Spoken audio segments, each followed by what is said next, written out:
నమస్తే, welcome to 1TV news. ముందుగా బులెటిన్లో హెడ్లైన్ చూద్దాం.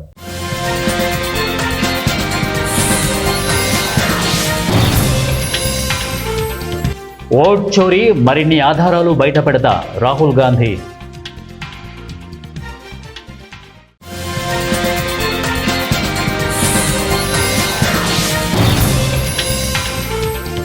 రాష్ట్ర ప్రభుత్వం సమగ్ర కార్యాచరణతో ముందుకెళ్లాలి, కేంద్ర మంత్రి కిషన్ రెడ్డి.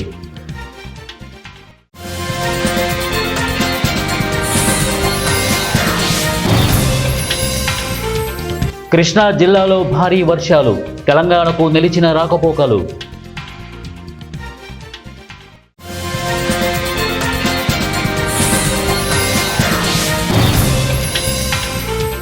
అధికారం వచ్చాక గుర్తులేమా, పవన్పై సుగాలి ప్రీతి తల్లి ఆగ్రహం.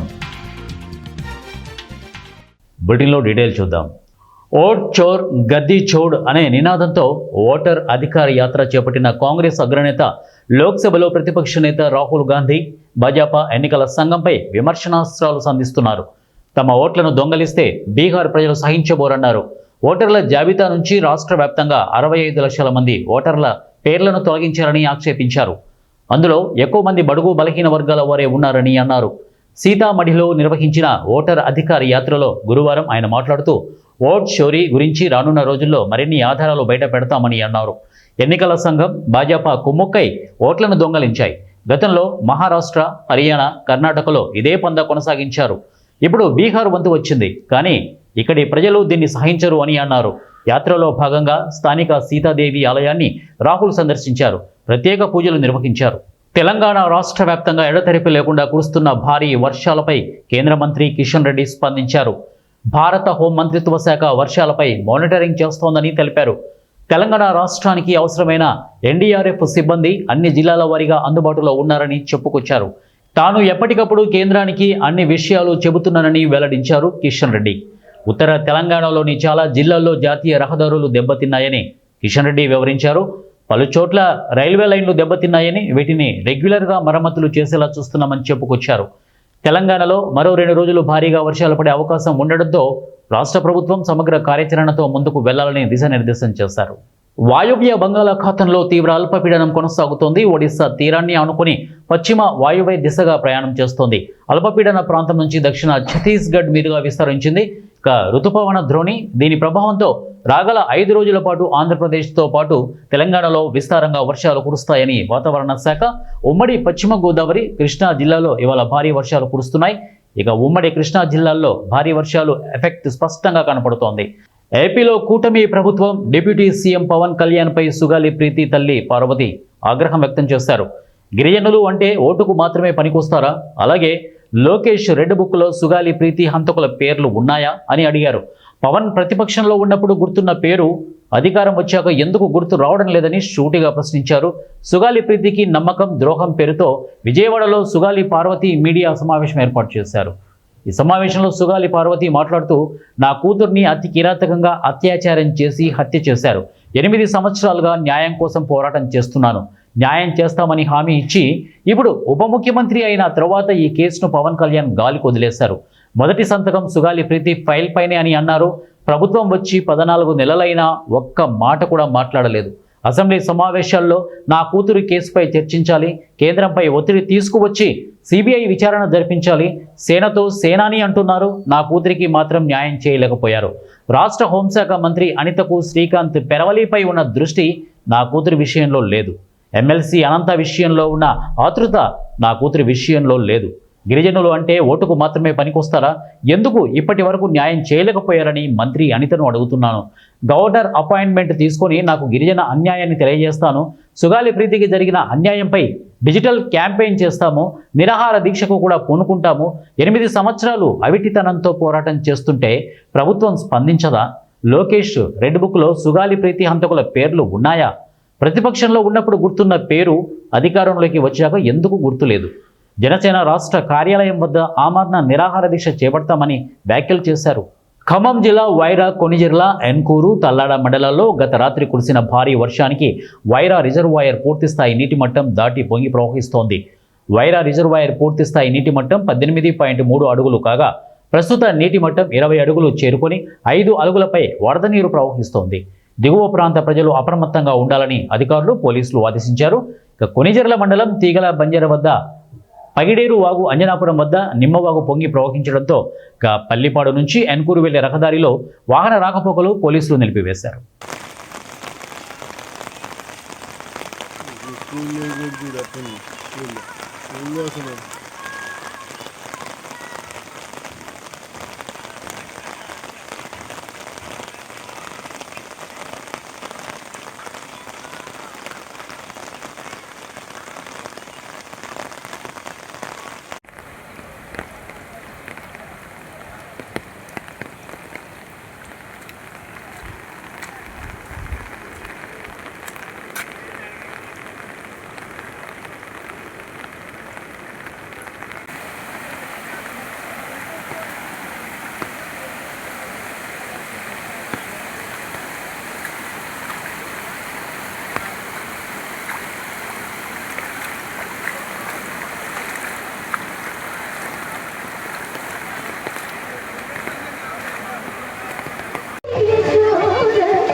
ప్రతి బిజ్జి కానీ పైన ప్రతి బిజ్జి కానీ అంతేరా మళ్ళీ రాగలా కూర్చుంది వాన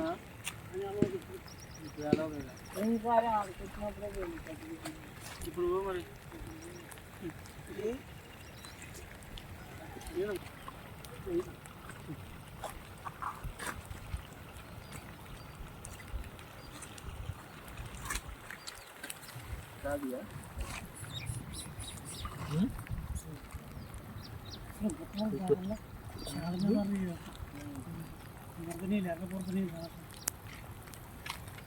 చర్ల మండలంలోని తాలిపేరు ప్రాజెక్టులో వరద ఉధృతి క్రమేపీ పెరుగుతోంది. ఎగువన ఛత్తీస్గఢ్లో కురుస్తున్న వర్షాలకు బుధవారం ఒక్కసారిగా వరద నీరు వచ్చి చేరింది. దీంతో ప్రాజెక్టులో 16 గేట్లు ఎత్తి 40,000 క్యూసెక్ల వరద నీటిని దిగువ గోదావరికి విడుదల చేస్తున్నారు.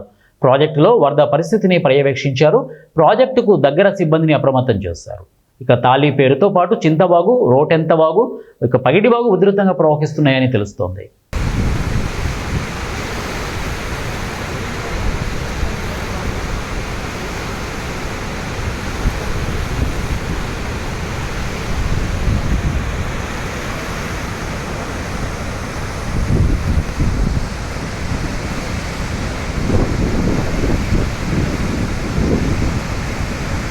కర్నూలులో వినాయక చవితి వేడుకలు భక్తి శ్రద్ధలతో జరుపుకున్నారు. నగరంలోని వీధుల్లో ఏర్పాటు చేసిన మండపాల వద్ద భక్తులు పూజలు చేస్తున్నారు. జిల్లా కలెక్టర్ కార్యాలయంలో ఏర్పాటు చేసిన పరిపాలనా గణపతికి జాయింట్ కలెక్టర్ డాక్టర్ బి నవ్య పూజలు చేశారు. మండపాల వద్ద తగిన జాగ్రత్తలు పాటించి ఉత్సవాలు జరుపుకోవాలని జాయింట్ కలెక్టర్ కోరారు. రాష్ట్ర ప్రభుత్వం వినాయక ఉత్సవాలకు ఉచిత విద్యుత్ ఇచ్చినందుకు వినాయక ఉత్సవ కేంద్ర కమిటీ సభ్యులు ధన్యవాదాలు తెలిపారు. మన కర్నూలు నగరంలో చాలా చోట్ల, అలాగే కర్నూలు జిల్లా మొత్తంలో కూడా చాలా విగ్రహాలు ప్రతిష్టన జరిగింది. భక్తులందరూ, ప్రజలందరూ కూడా ప్రశాంత వాతావరణంలో పండుగ జరుపుకోవాలి అండ్ అన్ని సేఫ్టీ ప్రికాషన్స్ తీసుకొని ఆనందంగా పండుగ జరుపుకోవాలని మరియు జిల్లా ప్రజలకందరికీ హృదయపూర్వక వినాయక చవితి శుభాకాంక్షలు. నగరంలో ఈరోజు ప్రారంభమైన ఉత్సవాలు 4వ తారీఖు నిమజ్జన కార్యక్రమం ఉంటాయి. 9 రోజులు నవరాత్రి కార్యక్రమంగా నిమజ్జన కార్యక్రమాలు ఉంటాయి. అలాగే ప్రభుత్వ ఉద్యోగులు ఈ వినాయక చవితి సంబంధించి మండప నిర్వాహకులు కూడా సహకరించాలని, ముఖ్యంగా ఈసారి విద్యుత్ సంబంధించిన పీఓపీ నిర్మూలనే లక్ష్యంగా, పర్యావరణమే ధ్యేయంగా మట్టి గణపయ్యను ప్రతిష్ఠించామని విజయనగరం తోటపాలెంలో షిరిడీ సాయి నగర్ కాలనీలో ఉన్న నైట్ అవుట్ కింగ్స్ యూత్ పేర్కొంది. ఈ సందర్భంగా night out Kings youth Madhu మాట్లాడారు. నగరంలోని మట్టి గణపతులు నెలకొల్పాలని, పర్యావరణాన్ని కాపాడాలనే ఎయిమ్తో వినాయక విగ్రహాన్ని పెట్టామని అన్నారు. ప్లాస్టర్ ఆఫ్ ప్యారిస్కు అల్లంత దూరంగా మట్టితో గడిచిన 3 ఏళ్ల నుంచి విగ్రహాన్ని పెడుతున్నామని చెప్పారు. ఈ కార్యక్రమంలో నైట్ అవుట్ కింగ్స్ యూత్ తదితరులు పాల్గొన్నారు. ప్లాస్టర్ ఆఫ్ ప్యారిస్ నిర్మూలించడం కోసమే 3 సంవత్సరాల నుంచి ఇదే విధంగా మట్టి వినాయకుని చేసి ప్రతిసారి ఒక్కొక్క వెరైటీ కోసం ఏదో ఒక ఆకర్షణీయం కోసం పోయినసారి నెమ్మలికలతో తయారు చేసాం. ఈసారి అరకు నుంచి మన కాఫీ గింజలు తీసుకొచ్చి ఈ విధంగా తయారు చేసాం. ఇదే కాకుండా అటవీ మనం ఇప్పుడు అడవి అంతా ఇది చెట్లు కొట్టేస్తున్నారని అడవి సెట్ వేసి మట్టి వినాయకుడిని పెట్టి ఇదే విధంగా చెట్లను పెంచాలని ప్రతి ఒక్కరికి తెలియాలని ప్రతి ఇయర్ ఏదో ఒక మన జనాలకి ఏదో ఒకటి మన సందేశం ఇవ్వాలని ఈ విధంగా తయారు చేసి ప్లాస్టర్ ఆఫ్ ప్యారిస్ మెయిన్ నిర్మూలించాలనే ఈ విధంగా మట్టి వినాయకుని చేసి ఈ విధంగా మేము ప్రతి ఇయర్ 9 రోజులు 21 రోజు నవరాత్రులు చేసి మా వీధి ఇక్కడున్న కాలనీ వాసులు ప్రతి ఒక్కరు మాకు సహకరించి ప్రతి ఇయర్ ప్రతి కుటుంబం మాకు మంచిగా సహకరిస్తుంది.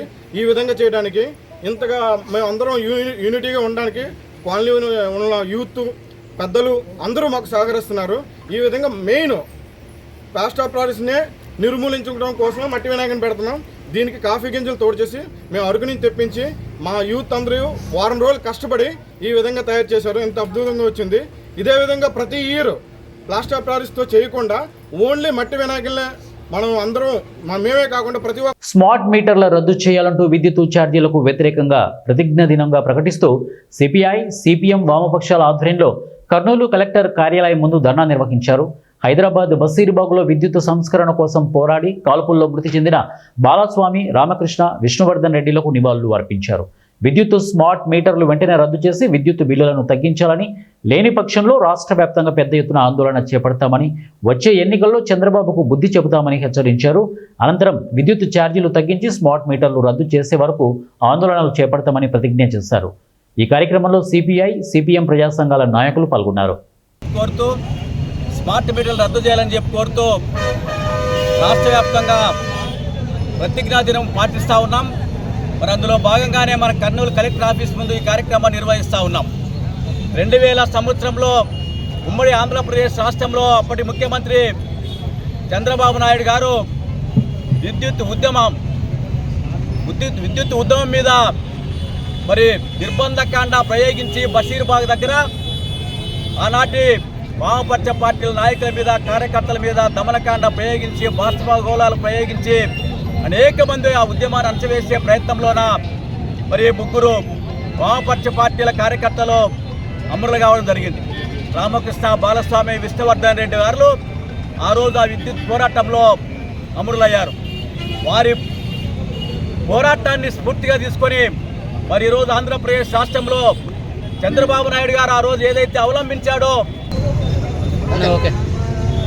ఈరోజు రాష్ట్ర వ్యాప్తంగా విద్యుత్ అమరవీరుల సాక్షిగా రాబోయే కాలంలో విద్యుత్ సంస్కరణలకు వ్యతిరేకంగా పోరాటం చేస్తామని ప్రతిజ్ఞా దినాన్ని పాటించడానికి ఈరోజు వామపక్ష పార్టీలు కర్నూలు జిల్లా కలెక్టర్ కార్యాలయం ముందు రావడం జరిగింది. ఈ సందర్భంగా రాష్ట్ర ప్రజానికాన్ని మేము కోరుతా ఉన్నాం. 2000 సంవత్సరంలో ఉమ్మడి రాష్ట్రంలో ఆ రోజు ముఖ్యమంత్రిగా ఉన్న చంద్రబాబు నాయుడు విద్యుత్ భారాలు విపరీతంగా వేసిన తర్వాత రాష్ట్ర వ్యాప్తంగా ప్రజలందరూ ముక్త కంఠంతో విద్యుత్ సంస్కరణలను వ్యతిరేకించి ప్రాణాలకు తెగించి పోరాటం చేసి 3 ఆ రకంగా ప్రాణాలు బలిగొన్న చరిత్ర ఆ విద్యుత్ ఉద్యమానికి ఉంది. ప్రపంచంలో సంస్కరణలకు వ్యతిరేకంగా జరిగిన ఏకైక పోరాటం ఆ రోజునటి విద్యుత్ పోరాటం అనే విషయాన్ని ప్రజలు గమనించాలని విషయం కోరుతా ఉన్నారు. ఆ తర్వాత దాదాపు విద్యుత్ ఛార్జీలు పెంచడానికి ఏ ప్రభుత్వం ముందుకు రాలేదు. చంద్రబాబు నాయుడు 15 సంవత్సరాలు విద్యుత్ సంస్కరణ వల్ల ఇంట్లోనే కూర్చోబెట్టిన చరిత్ర కూడా ఆంధ్ర రాష్ట్ర ప్రజలకు ఉంది అనే విషయాన్ని చంద్రబాబు నాయుడు గుర్తించాలని కోరుతా ఉన్నాం. మరి ఇదే చంద్రబాబు నాయుడు ఆ రాష్ట్రం విడిపోయిన తర్వాత వర్షాల జోరుతో వ్యవసాయ సీజన్ కొనసాగుతుండగా యూరియా సరఫరా లేదంటూ యూరియా కోసం పడికాపులు పడిన అన్నదాతలు భద్రాద్రి జిల్లా ఇల్లందు పట్టణంలో మరోసారి ప్రధాన రహదారిపై నిరసన వ్యక్తం చేశారు. ఇల్లందు ప్రాథమిక సహకార సంస్థ ఆధ్వర్యంలో ఇల్లందు పట్టణంలోని మార్కెట్ యార్డ్తో పాటు కొమరారం చల్లసముద్రంలలో సబ్ సెంటర్ల ఏర్పాటుతో యూరియా సరఫరా చేస్తున్నారు. 3 చోట్ల యూరియా నిల్వలో లేకపోగా బుధవారం 2 లారీలలో వచ్చిన 20 మెట్రిక్ టన్నుల యూరియా సరఫరా కోసం రాగా అంతకు రెట్టింపు సంఖ్యలో రైతులు మార్కెట్ యార్డుకు చేరుకున్నారు. ఉదయం నుంచి పడిగాపులకు వస్తున్న యూరియా ఇవ్వడం లేదంటూ ఇల్లందు పట్టణంలోని ప్రధాన రహదారికి చేరుకొని రైతులు నిరసన వ్యక్తం చేశారు. అక్కడికి చేరుకున్న ఎమ్మెల్యే కోరం కనకయ్య రైతులను సముదాయించి యూరియా సరఫరా మార్కెట్ యార్డులకు తీసుకువెళ్లారు. వ్యవసాయ శాఖ అధికారులకు యూరియా సరఫరా చేయాలని ఆదేశిస్తూ రైతులను సముదాయించే ప్రయత్నం చేశారు. ఈ సందర్భంలో ప్రతి ఒక్కరూ ఆధార్ కార్డు చూపించి 10 ఎకరాలు అని చెబుతున్నారని, కొందరు యూరియా అమ్ముకుంటున్నారని ఎమ్మెల్యే చేసిన వ్యాఖ్యలకు కొందరు రైతులు అభ్యంతరం వ్యక్తం చేశారు. సార్ మరి నెల నుంచి తిరగటోళ్ళకు ఇబ్బంది ఇరుకులు ఉన్నాం. అరే 3 కట్టలకి ఏమో సరిపోయి సార్. ఒకసారి పొద్దు టిఫిన్ చేసావు, అన్నం తినకుగా వద్దాకుంటావా? ఉండాలి. ఇప్పుడు తల మీద 50,000 లక్షల మంది డబ్బులు తీసుకొచ్చి వ్యవసాయ ఈ కోఆపరేటివ్ PCAS ఇల్లందు వారి ఆధ్వర్యంలో మేము రైతులుగా ఇక్కడ ఉంటున్నాం. ఈ రైతులకి ఇక్కడ యూరియా కట్టల కొరత బాగా ఇబ్బందిగా ఉంది. ఆ విషయం మేరకు మేము ప్రతిరోజు ఆధార్ కార్డు, పాస్బుక్ కట్టుకొని ఇక్కడికి రావడం జరుగుతుంది. అయితే ఉదయం మేము ఇక్కడికి వచ్చిన తర్వాత ఆఫీస్ టైం మాత్రం 9 గంటల నుంచి 4 గంటల వరకు యూరియా కట్టలు ఇస్తామని మాకు చెప్తుండటం జరుగుతుంది. కానీ మేము మాత్రం 3 గంటల నుంచి 4 గంటల వరకు ఇక్కడ వ్యవసాయ ఆఫీస్ కాడికి మేము రావడం జరుగుతుంది. వచ్చి మేమే రైతులమే ఆధార్ మేము కలెక్షన్ చేసుకొని ఒక కమ్యూనిటీగా ఒక సిస్టమేటిక్గా ఒక లైన్ ప్రకారంగా మేము ఉంటే అధికారులు వచ్చి 7 గంటలకి 8 గంటలకి అధికారులు వచ్చి లారీ రాలేదు, ఇబ్బందులు అది అవుతుంది. అయితే లారీ రాలేదు, లారీ వస్తే కామారెడ్డి జిల్లా బేబీపేట మండల కేంద్రంలో 2 రోజులుగా కురుస్తున్న అతి భారీ వర్షాల కారణంగా రాకపోకలు నిలిపివేశారు. అదేవిధంగా బీబీపేట మండల కేంద్రం 4 జిల్లాల సరిహద్దుల్లో ఉన్నందున రాకపోకలకు ఆటంకం కలుగుతోంది.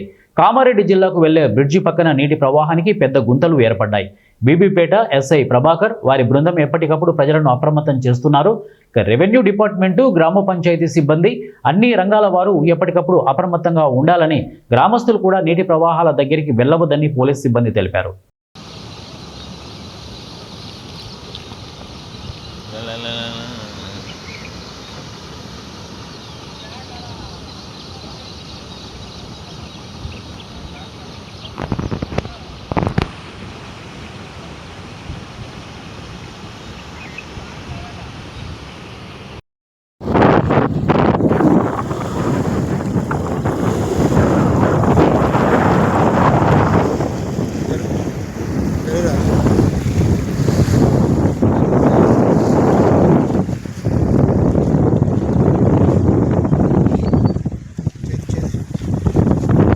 విద్యార్థులకు తరచుగా క్రీడా పోటీలను నిర్వహించడం ద్వారా మెరుగైన ప్రతిభ కనబరిచేందుకు అవకాశం ఉందని జిల్లా ఒలింపిక్ అసోసియేషన్ అధ్యక్షులు రామాంజనేయులు వ్యాఖ్యానించారు. గురువారం స్థానిక స్పోర్ట్స్ అథారిటీ అవుట్డోర్ స్టేడియంలో నేషనల్ స్పోర్ట్స్ డే సందర్భంగా పాఠశాలల విద్యార్థులకు హాకీ పోటీలను నిర్వహించిన ప్రారంభ కార్యక్రమంలో ఆయన పాల్గొని మాట్లాడారు. ఒలింపిక్స్లో హాకీ లెజెండ్గా గుర్తింపు తెచ్చుకున్న ధ్యాన్ చంద్ బర్త్డే సందర్భంగా కేంద్ర ప్రభుత్వం ఆగస్టు 29వ తేదీన నేషనల్ స్పోర్ట్స్ డేగా ప్రకటించింది అన్నారు. ప్రభుత్వం క్రీడాకారుల ఉద్యోగ అవకాశాల కోసం 3% స్పోర్ట్స్ కోటాను ఆచరణలో పెట్టడం అభినందనీయమని అన్నారు.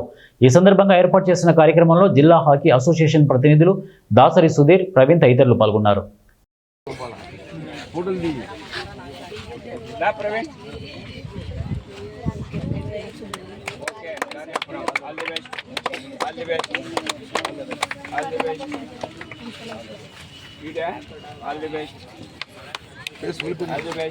యాక్టివ్గా ఉన్నాను రా, తినొచ్చినారు కదా. All the best, all the best, పంపించిన ఓకే పంపించిన. బులెటిన్ ముగించే ముందు హెడ్లైన్స్ మరొకసారి.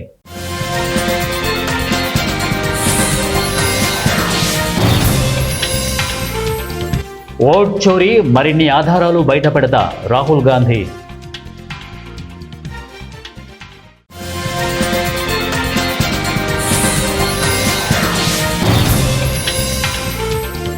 రాష్ట్ర ప్రభుత్వం సమగ్ర కార్యాచరణతో ముందుకెళ్లాలి, కేంద్ర మంత్రి కిషన్ రెడ్డి.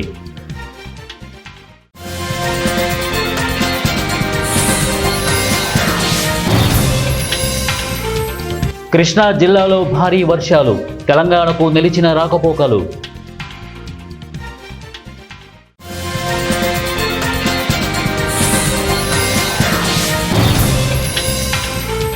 అధికారం వచ్చాక గుర్తులేమా, పవన్పై సుగాలి ప్రీతి తల్లి ఆగ్రహం. ఇవి బులెటిన్ అప్డేట్స్. నెక్స్ట్ బులెటిన్లో కలుద్దాం. Until then keep watching 1TV news. ప్రతిక్షణం ప్రజల పక్షం.